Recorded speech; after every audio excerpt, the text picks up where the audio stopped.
Hello and welcome to the Alchemists Inkwell.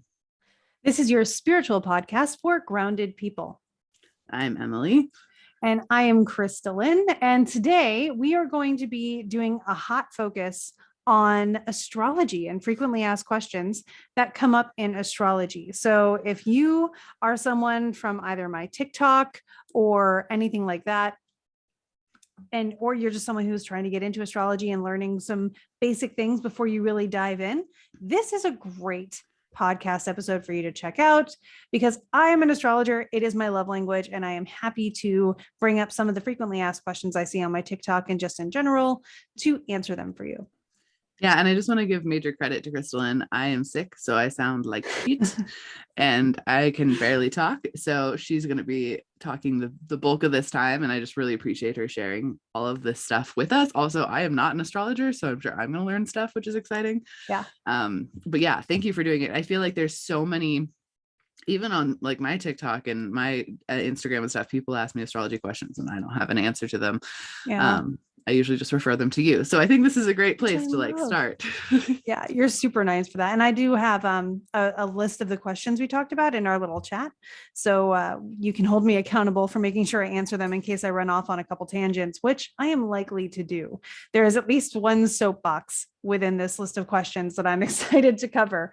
So one of the biggest things that people talk about, and one of the first things I recommend understanding, because it will help you in life, in understanding astrology in general, but also when you're navigating astrology on social media.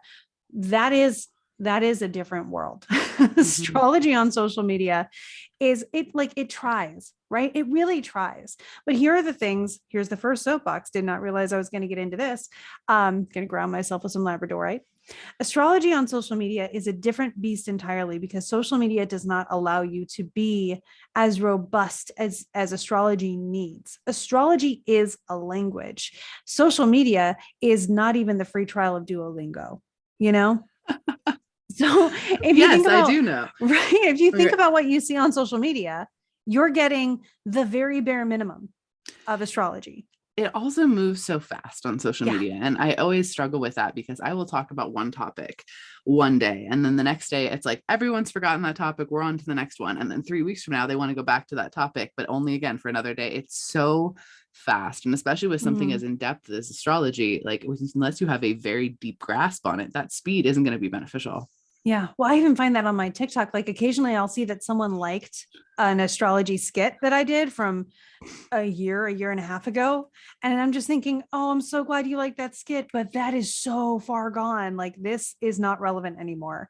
And so the relevance, the timing, like you're saying, of astrology, it really is a day by day story that is unfolding. Because that is what astrology is. It's one of my favorite things is, a little bit later, for those who are watching, I plan on sharing my screen so you can see an astrology chart in action, but don't worry, even if you're just listening, you will be able to understand because I'm going to make sure I explain it very well too. But one of my favorite things is that the astrology chart is a wheel.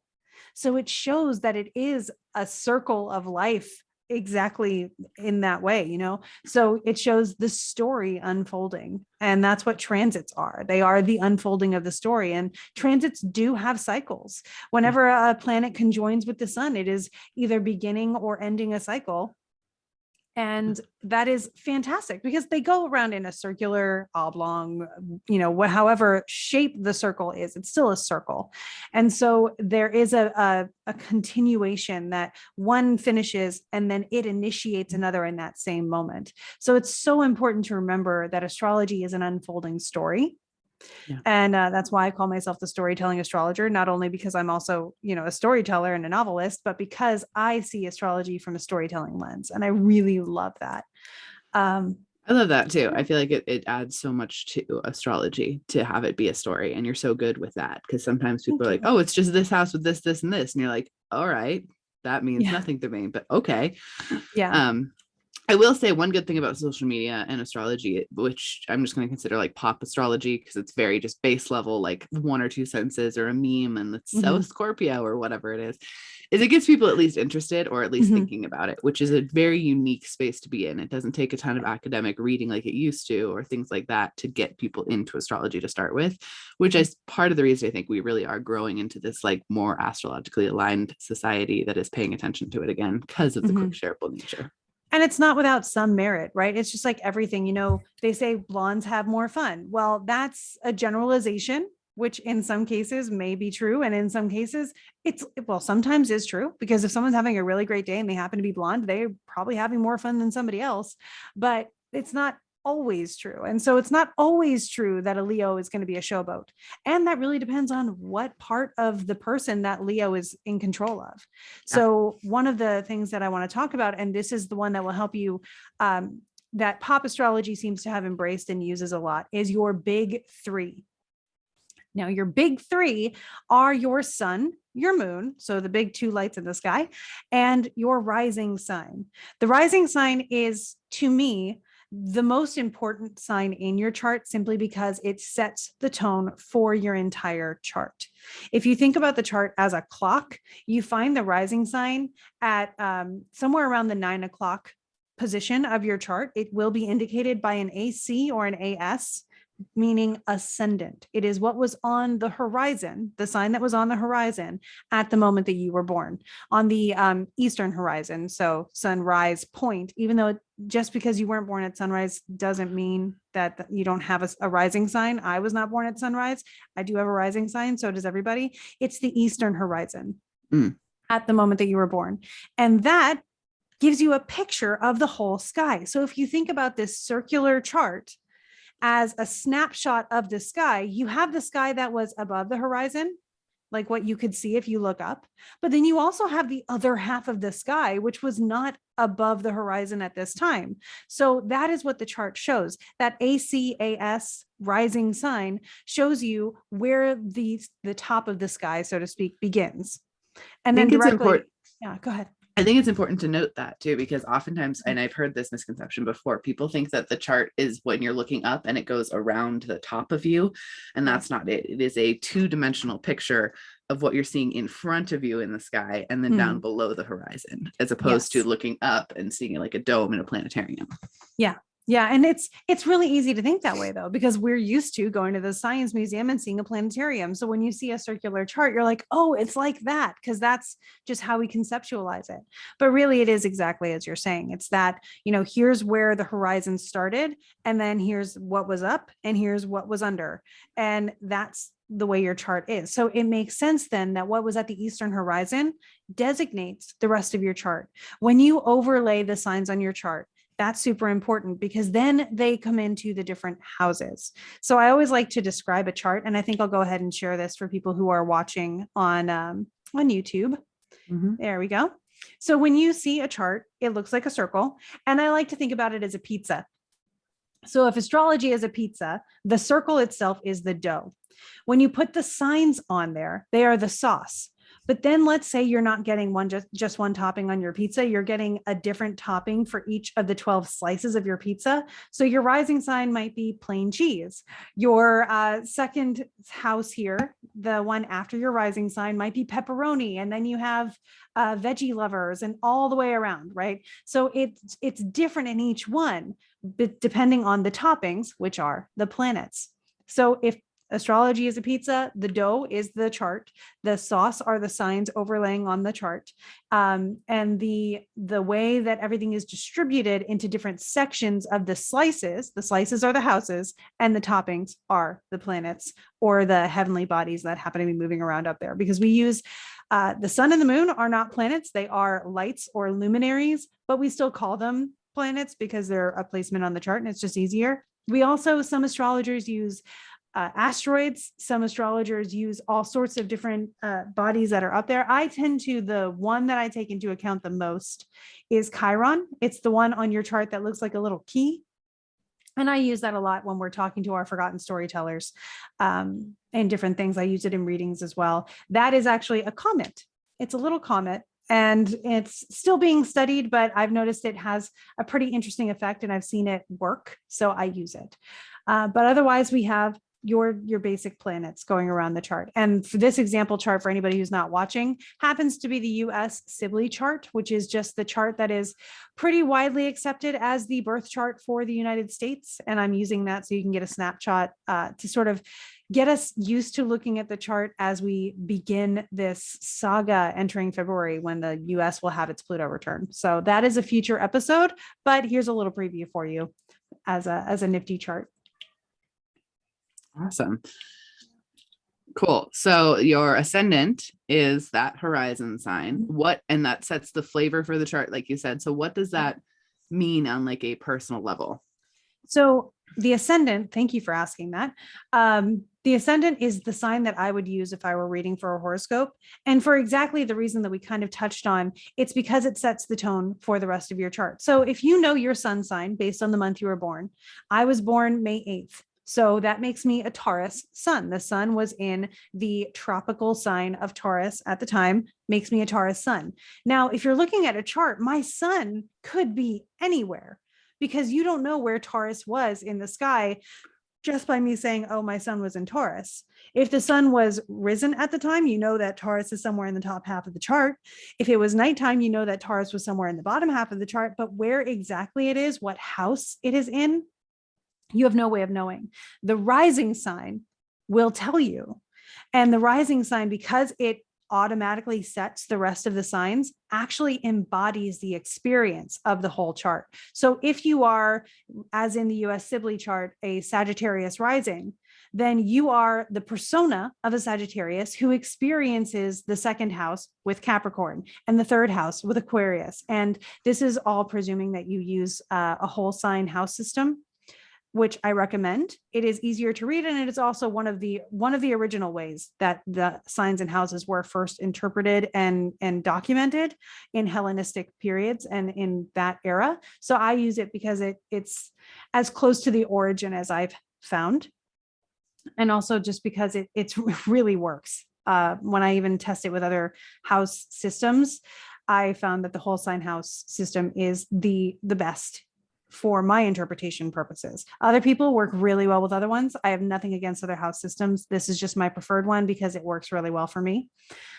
So if you are a Sagittarius rising, then you automatically do experience this whole chart this way, because that's how a Sagittarius rising experiences it. So if I'm doing your horoscope, I can know if you're a Sagittarius rising, this is how you flavor, with the cheese or whatever, all of the different houses in your chart. So if I happen to know that the sun right now is in Capricorn for a Sagittarius rising, I automatically know the sun is in your second house. So now with my horoscope, I can tell you what the sky right now is doing in your specific life. If I only know that you're a Cancer sun, as is in the US Sibley chart, I don't know where that is. If I know that you're a Sagittarius rising and I know you're a Cancer sun, then I know that your sun is in the 8th house. And so I can, explain that as well. It gives a lot more context. Awesome. Okay. So that makes sense. So then what does, in the connection with the big three, what does the sun and the moon then govern or Perfect. tell people about themselves? I'm so glad you're here. So the rising sign is your general persona. This is like your dating profile, right? So it's here's me at first glance. The sun is your authority. It's that inner fire. So it's often associated with the ego. It's what drives us in our daily life. It's the identity that we have for ourselves. It's kind of what we are pushing towards and like where we stand in our authority the most. The moon, alternatively, is much more emotional. It's what we need in order to feel safe. It's how we react when we don't feel safe. It's where we go when we're not feeling as stable, when we don't feel like we're in our comfort zone. So the moon is very much about your emotions and how you receive care and how you give care. Gotcha. Okay. And those big three definitely do. I mean, they definitely highlight big key points of your personality. So it makes sense that they're called the big three. Yeah. They tell people what you need, how you need it, and who you are on a basic level. so that, you can navigate yourself really well, but other people can be like, oh my gosh, no, this is your love language. I can see that. Yeah. So. What I would also like to say, though, is the big three is not the only parts of your chart, and your big three can be very changed with what houses they fall in and what your other planets are doing and all sorts of stuff. Because that is, again, that social media astrology bit where it's like, oh, my big three are this. It's like, yeah, those are big elements of you, but there is so much more nuance. So much more nuance. So much. Yeah. And this is why I think a social media astrology is not a replacement for a reading at all. And if you find that you do not resonate with your sun, your moon, or your rising sign when you're reading or listening to a horoscope, then I highly recommend getting a reading, because you probably have a stellium or some other significant feature in your chart that really brings an emphasis into a different place. For example, if we're still looking at this Sibley chart, you would notice that in the 8th house, the sun is there, but so are Mercury, Jupiter, and Venus. Mercury and Venus are very personal planets. They move very quickly. They're close to Earth. We feel them more. And so we're experiencing those a lot. So it's not just, oh, my authority is in Cancer in the 8th house. It's how I relate to people. It's how I communicate. Those are all there. If Mercury were somewhere else, it would be like, okay, so the 8th slice of the pizza in this case is the veggie lovers or the meat lovers slice. There's a lot of toppings here. So that means that some other slice has less toppings because we only had so many toppings to give out. So equally, if you have an empty house, another question I get a lot is, what if I don't have Scorpio in my chart? The beautiful thing is you absolutely do. You have every sign in your chart. It may not have planets in it, but that does not mean it's not influencing your life or flavoring your chart in one way or another.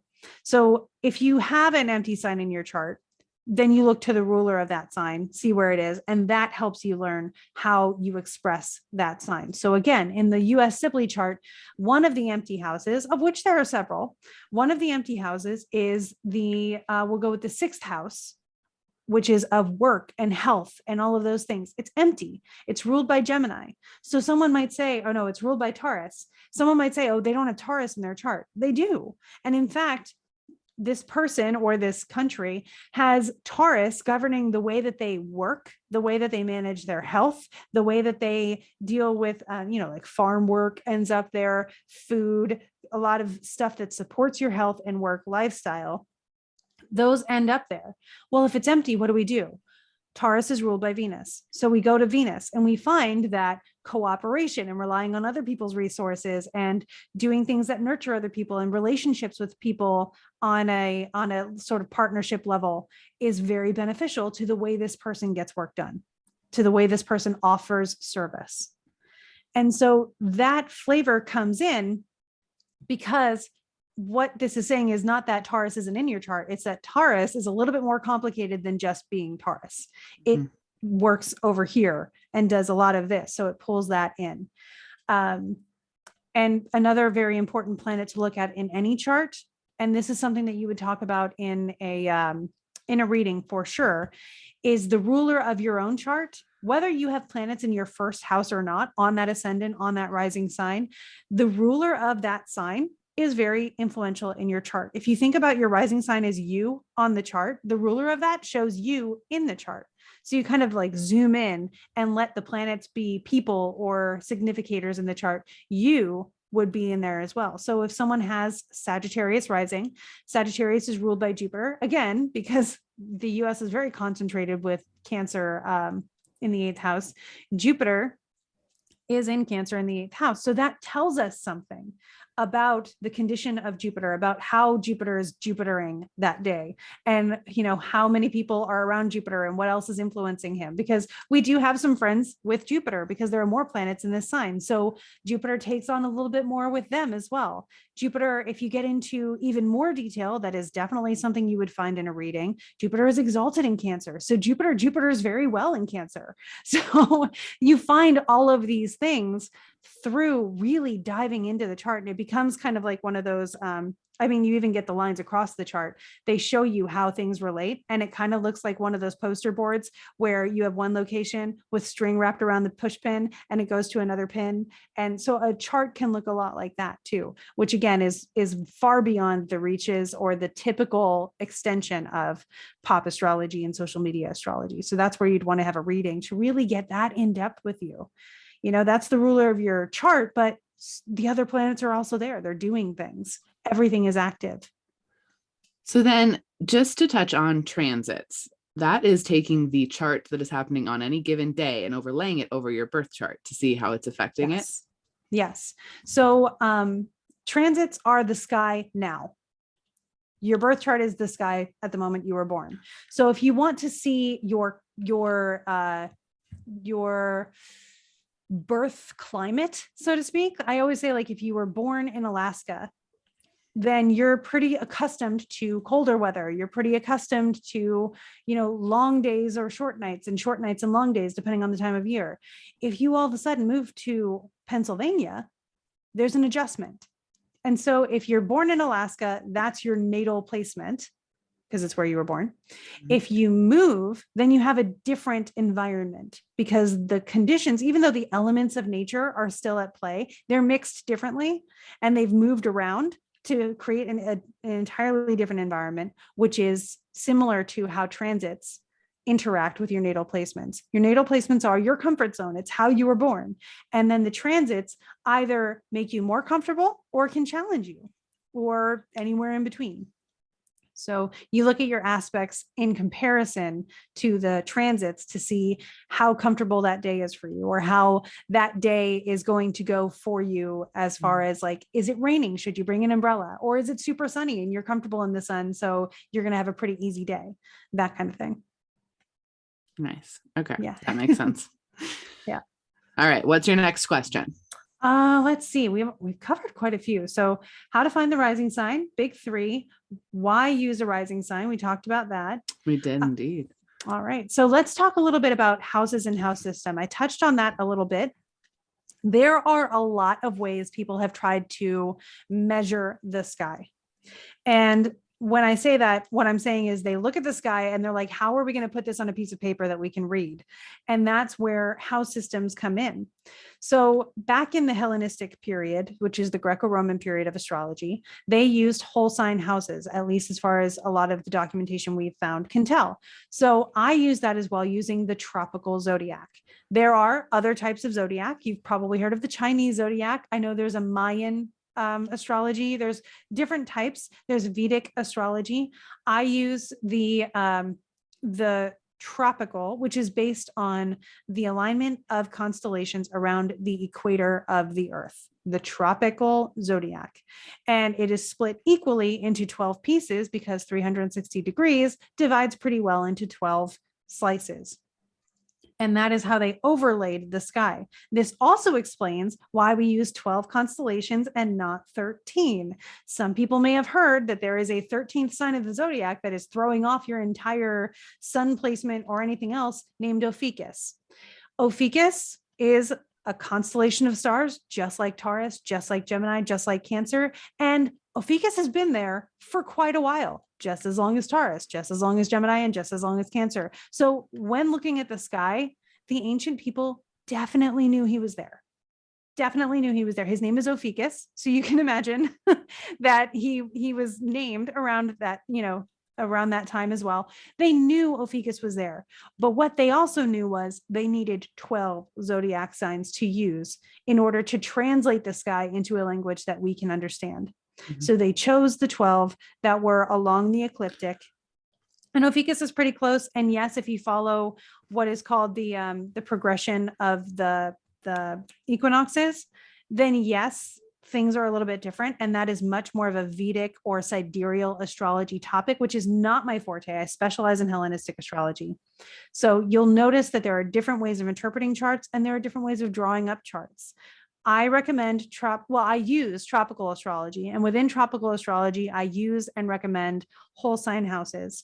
There are other ways you might find it that a lot of people use Placidus right now, which can make the signs in the houses have different sizes and spaces that they take up in a chart. There are reasons that I do not use that, mostly because depending on your latitude, the houses will get bigger and bigger and bigger and bigger the further north or further south you go. So I like to make sure that I'm using whole sign houses. One of the benefits I find of that personally is that it gives me all of the signs in all of the houses. It gives me, there's not as much room for interception, which is a Placidus thing. So there are multiple. And you can use them. You can experiment with them. I highly recommend you do if you actually get into astrology and start really playing around with them. Look into them, understand why you use the house system you use, and understand reasons why you don't prefer other house systems.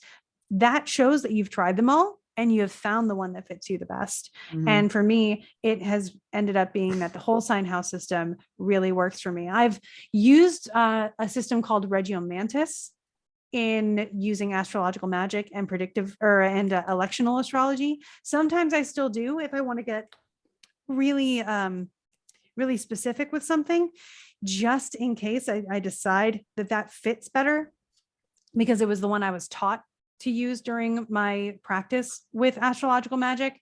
But in general, I do use the whole sign house system, and I like to pretty much stick with that because I don't want to interpret the sky in multiple ways, where one way is one way and another way is a different way. And then it becomes like I'm telling different stories to myself. I want to make sure I'm aligning with what feels like a truth to me. I also think it's important to note, and I'm glad you called out Ophiuchus, because that was definitely, that swept through in 2012. Your whole thing is different now. It comes up. I got one last week where someone was asking me about has their sun changed? Yeah. And there's other constellations out there, guys. You have Ursa Major and Ursa Minor and Cassiopeia and yeah. So there are tons of constellations out there, but the ones that are along the tropical alignment are the ones that are utilized the most in the tropical zodiac. And yes, Ophiuchus is pretty close to there, but they didn't need them, so they didn't use them. That's the long and short of it. And there are articles out there. The most recent post on TikTok that I actually linked to an article that explains from NASA why it's different, because this actually really brings up the difference between astrology and astronomy. Astrology uses astronomy a lot because we're looking at the sky, and it helps to understand how the sky works, so you can understand the context of what you're looking at in action. If I'm just looking at a chart, I'm not realizing that a full moon is something that I can see in the sky, or especially a new moon. When you can see the moon and the sun in the daytime at the same time, you are either coming up to or coming from a new moon, because the sun and the moon are conjoined. So of course they're in the same part of the sky, because that's a new moon. That's what a new moon is. So when I was explaining to my husband, he was like, "Oh, the moon's out." I'm like, "Oh, we're coming up on a new moon. That makes sense." And it just clicks. Yes, of course. But when you actually experience it, it's this aha moment that feels really great. And it helps you feel so connected to nature and to everything around you. So I really recommend anybody who's getting into astrology also pay attention to astronomy. It's fascinating. It's beautiful. It's wonderful. And I love it. The last time I was out visiting you for our writing retreat, I loved how you pointed out where Venus was, and you're like, "Yes, she's moving this way and you can see her," and blah, blah, blah. Yeah. I was like, "Oh, this is fun." Right. Yeah. Not where I'm at, but I was like, that it was super intriguing. It was super intriguing for you to be able to be like, "That's that." And I know because I've looked at this chart and I know what it's doing, and that's cool. Yeah. I love looking at my chart on my phone and then finding it in the sky, because especially in 2020 on December 21st, Jupiter and Saturn conjoined together. And I knew this was coming. And so I looked at my chart. I went outside. I found it in the sky. I bought a telescope, and then I went out and I watched as these two bright stars got closer and closer together over the next few nights. And it was just so cool to see it, because to me, nothing makes me feel closer to my creator than watching this majesty in action. So as I was seeing that, knowing that astrology is there, it just made me feel so connected, so intended, and so intentional. And then of course, when the exact conjunction happened, it was very cloudy. So I saw like a blip of it, but I never did get my perfect picture of the conjunction. I got pictures of it coming very, very close. And it was magical to just every night go out there and look at them and just be like, that's Jupiter, that's Saturn, they're moving. And like, I'm part of this whole motion, the whole heavenly spheres, that kind of thing. Yeah. It just makes me so happy. And it's very much like a spiritual religious experience for me. No, I mean, and fair enough. It definitely is. That I feel the same way with the fact that the moon and the sun have the same relative magnitude. Like, what the fuck? Like, and that is so unique to us, right? I know. Yeah. It blows my mind. And it's so unique to this period in history because, the moon is by inches a year getting further away. So it's not always going to be this way. We won't always have eclipses. Eventually, like this week, one of our transits that's coming up is Mercury conjoin the sun. If you were looking at the sun, don't look at the sun, but if you were looking at the sun on that day, you wouldn't see it because Mercury's itty bitty relative to our perspective and the sun.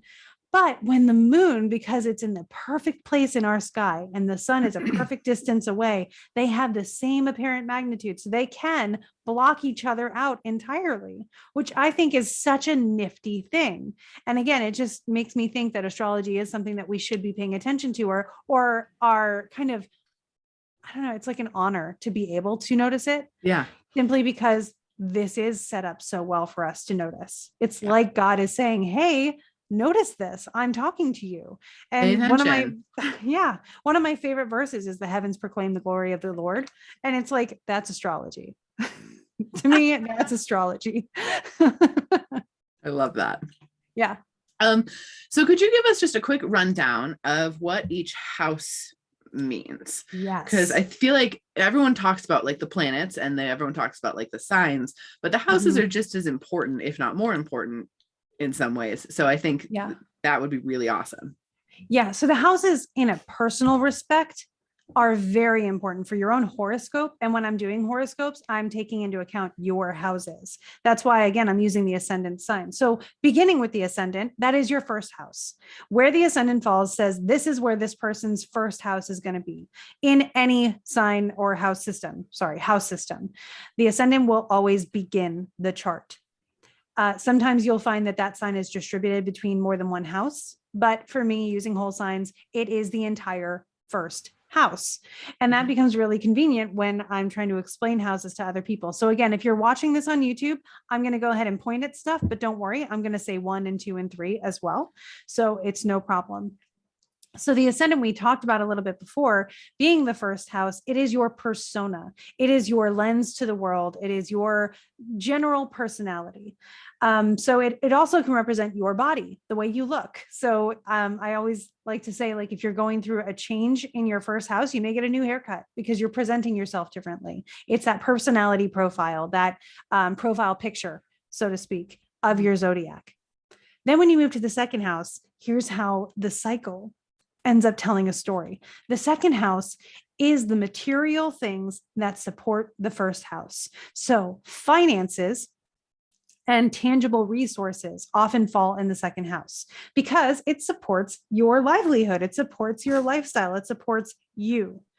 Then you come to the third house, which is how you communicate, how you think, how you learn. It also is your siblings, the people that are the closest to you that you communicate with. Often really close friends can sometimes show up in this area as well. It's your neighborhood. It's the village that supports you, right? So if you think about it that way, the way you connect is defined by your third house. It's also familiar travel, short-term travel, short distance travel to familiar places, and therefore also car travel. Fun fact, while we're in Mercury retrograde, is that traditionally The first house is ruled by Aries. So if you begin at Aries and work your way around, you'll find the houses or the signs that rule the houses. And in this case, the third house would then be ruled by Gemini. So Gemini is also very closely associated with travel and thinking. And again, there's so much more that goes into a sign that's separate from a house, but they do have a lot of commonalities that blend them together. So Mercury would typically rule the third house, which is why people are like, oh, don't travel during Mercury retrograde, because typically Mercury is also, by legend and by mythology, a traveler and a messenger and all of those things. So that can help you remember as well. That's why learning one thing helps you learn the others, but there's a separation in context that goes along with really learning astrology or getting a reading that you can get more context with. Moving into the fourth house, the beautiful thing about the fourth house is it is the bottom of the chart. So that is your roots. It's where you plant your roots. It's your home. It's your nourishment, where you draw from, right? And it can also represent your family, your upbringing, those kinds of things. So that is the bottom of the chart. Typically, there are other things associated with it depending on how you're using the chart to interpret, but those are things that I would think about as I'm doing a horoscope for people. The fifth house is about creativity. It's about fun. It's about short-term goals, very youthful things. So often also your children will fall in the fifth house because children are at that phase of life where they're embracing creativity. You're having a good time. You're pursuing joy. And so that's one thing that I really like to look at for the fifth house, which is also ruled by Leo and the sun. So if you think about the things that make you feel like you are expressing yourself fully, you can think about the fifth house as well. The sixth house is work and health. It's pretty straightforward. It's the way that you serve others. It's ruled by Virgo, therefore also Mercury again. So it's, if you're thinking about your day job might fall into the sixth house. Your general health and nutrition and the things that support your health would fall into the sixth house as well. Then you move into the seventh house. This is where we start branching out. So now that we are moving out of the bottom half of the chart, we're rising into the top of the chart where things become more visible. If you think about that horizon line again, we're getting above that horizon line. So this is also where we begin interacting with the world as far as interpreting the houses. So the seventh house is other people. If the first house is me, the seventh house directly opposite on a chart is them. Or we, or so you'll find partnerships here. That can be legal partnerships, that can be life partnerships, romantic partnerships, things that are commitments.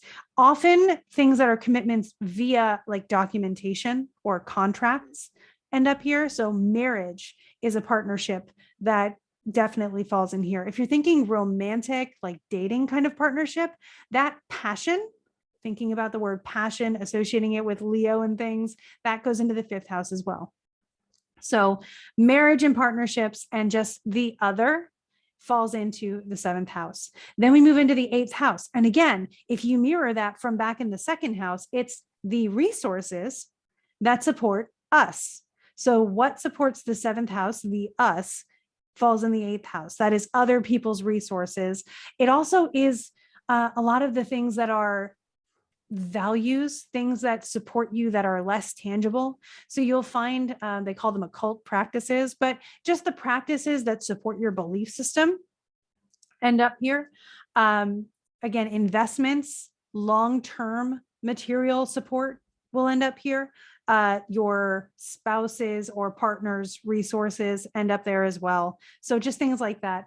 Also, this is ruled by Scorpio. So if you think about the hidden, the thing beyond, beneath the thing, those kinds of things will also end up in the eighth house.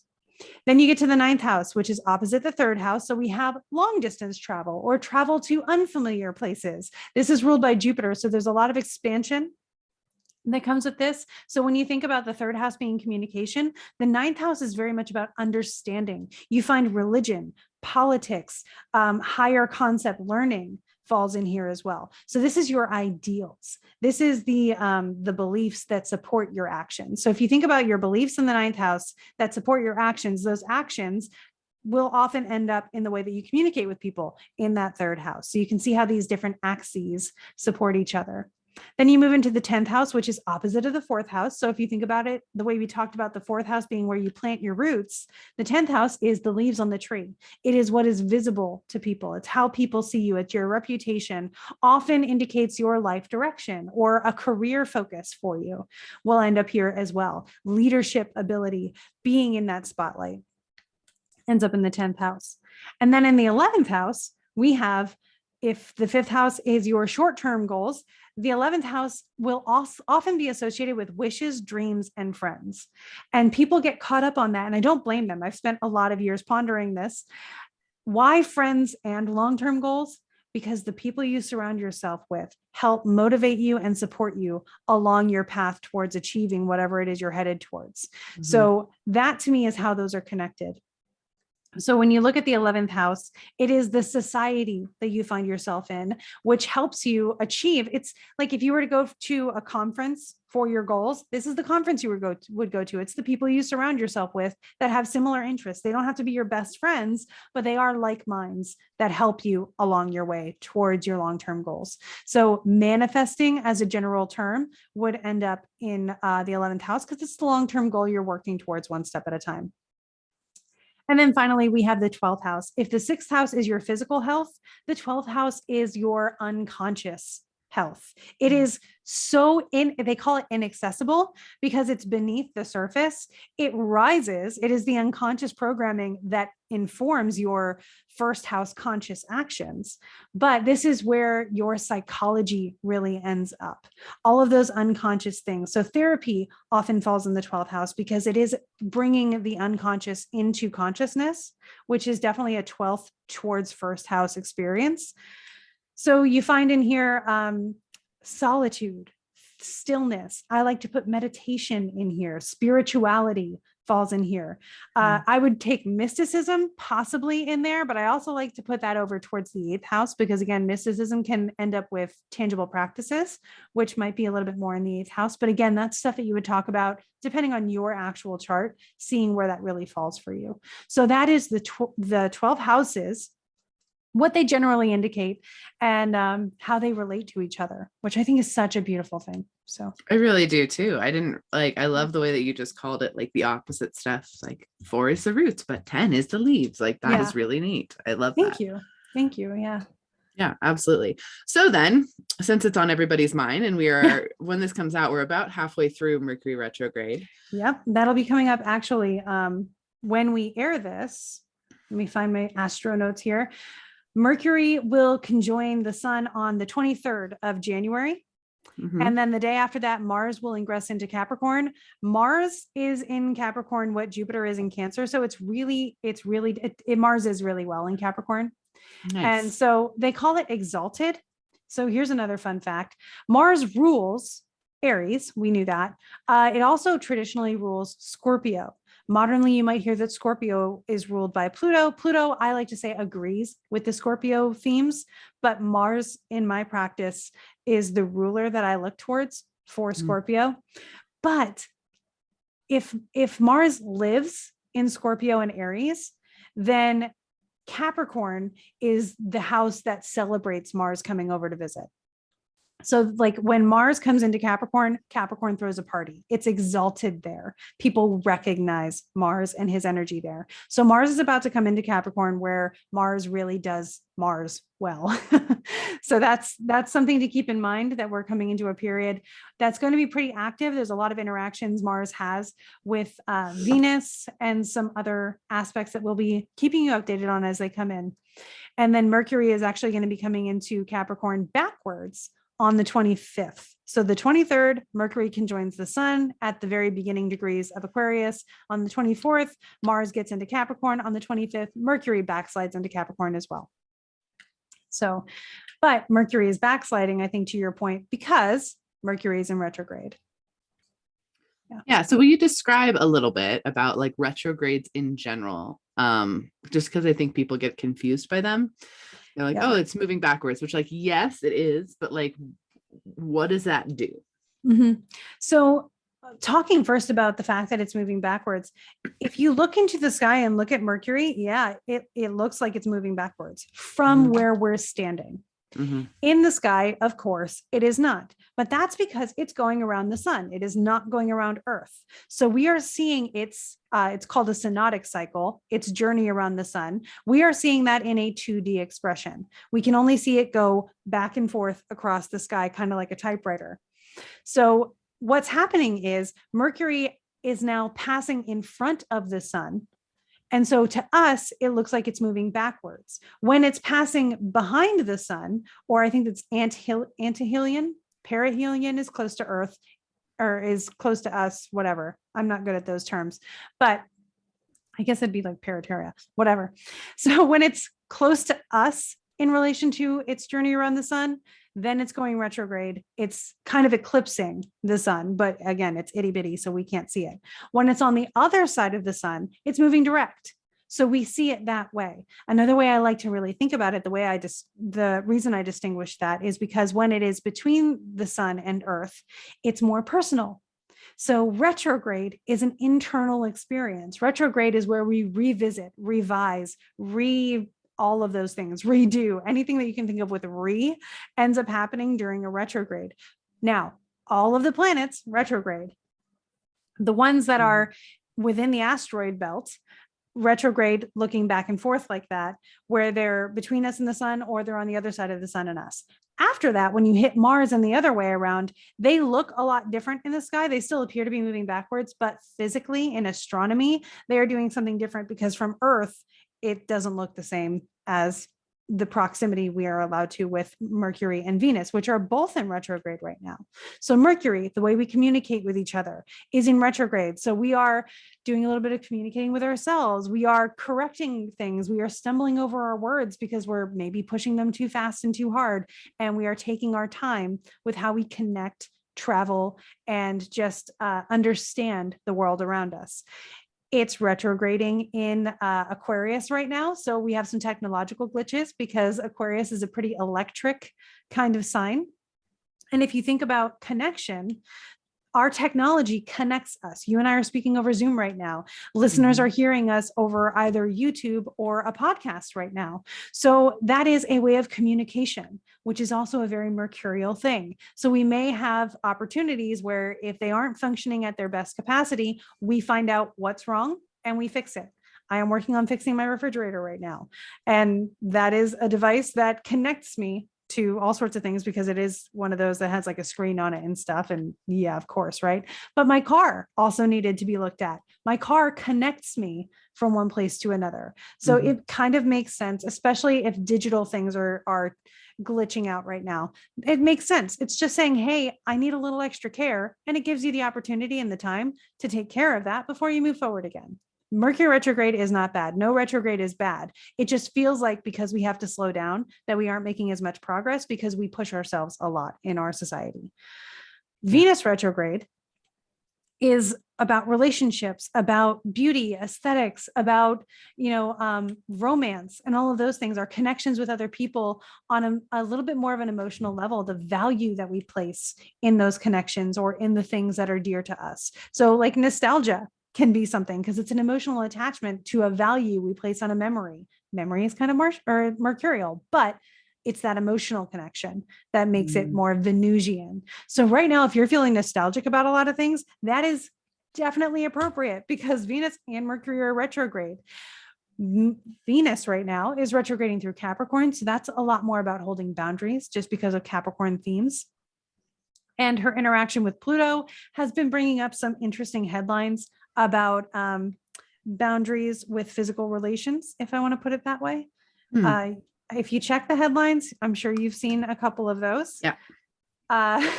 So it makes sense though. And one of the things that I like about that is, this is popping up in the headlines, but I can see the transit that is bringing it up.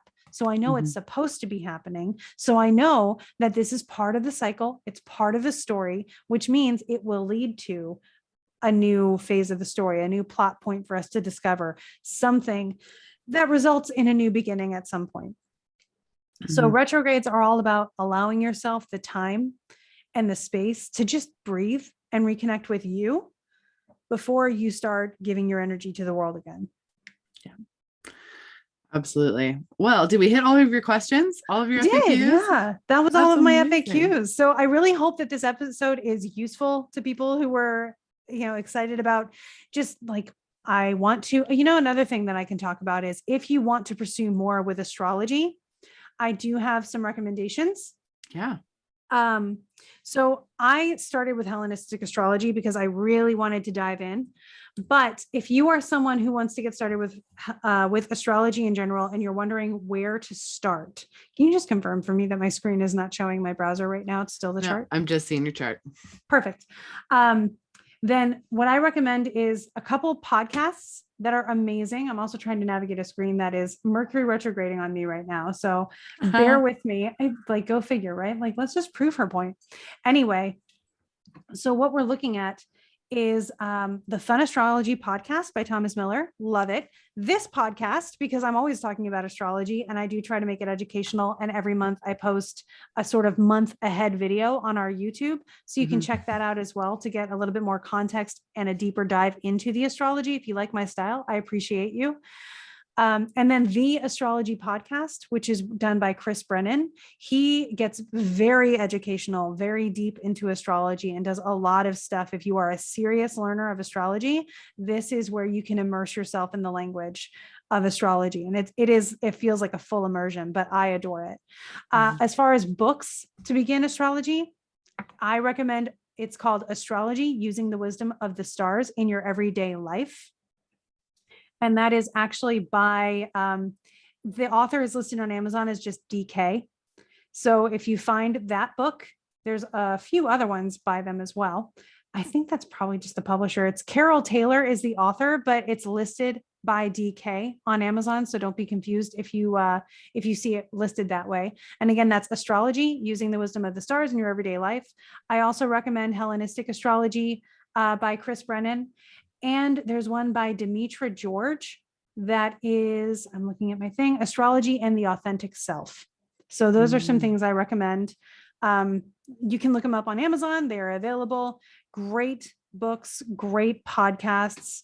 Thomas Miller does a really great intro course. If you want to just get enough astrology that you can navigate social media and like figure out what to do with your day based on that, and you don't want to have to learn a whole new language, I offer a mini course through the link in my bio that really gets you set up to be able to navigate social media astrology.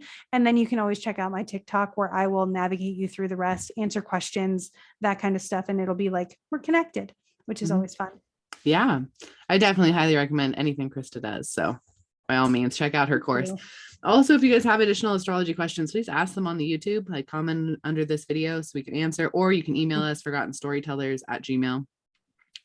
And that is a great way to get in touch with us to ask your questions, and we can, if it's aligned, we will address them on a future episode of the show. Thank you all so much for tuning in and for listening. We really appreciate you being here. We appreciate getting to talk about this stuff to people who value it, which is just incredible. Don't forget to share it with your friends, and we just enjoy you. So yeah, we appreciate you. Thank you for letting me have space to talk about astrology for like an hour. It's my favorite thing. If you want a reading, it would be my favorite thing to talk about your astrology for a reading as well. So feel free to reach out if that feels aligned to you. I would love to geek out over your chart. Her readings are spectacular too. So thank you. Just going to highlight that. Yeah, absolutely. Awesome. All right. Well, go make some magic. We're getting so good at that. For all of you who have been here this whole time, look at us go. We're growing. Right? Bye, everybody. Have a great week.